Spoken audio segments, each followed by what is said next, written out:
Every year, Jewish people around the world celebrate the exodus from Egypt with the Passover seder.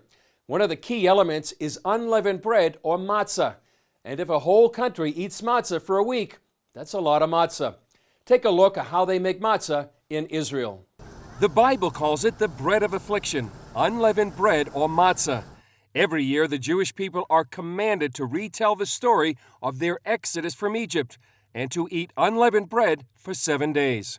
Because the Lord made them live very fast, they had to make bread that didn't have time to rise, and they ate this flat bread, which is matzah. Most Israelis take the commandment to eat unleavened bread very seriously, and many actually like it. Grocery stores like this one devote whole sections to it.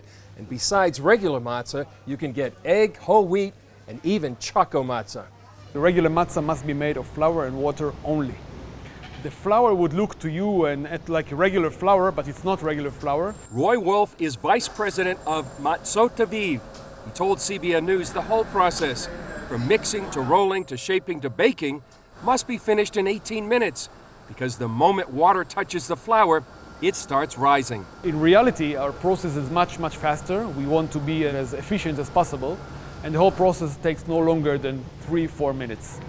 But every 15 minutes, in order to avoid to have any leftovers of leavened dough, we have to clean the mixer system. Wolf is the 6th generation to work in his family's business, which started in 1887. They've been in the current factory since 1946. In the basements here where we have the flour silos today, the Haganah, the first defense forces, used to hide the weapons from the British mandate. Since 1946 we've been here making matzah. Of course, the factory was refurbished several times. At Matzot Aviv, they make about 20 tons of matzah per day. They start in October and work around the clock for the last month, except on the Sabbath, to provide matzah to Jewish communities in Israel and around the world.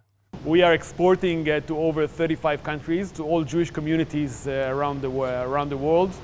From the large communities in North America to even the smallest community. There's one person that's in Wallis Island. He's the doctor of the island, and we are sending him matzah every year.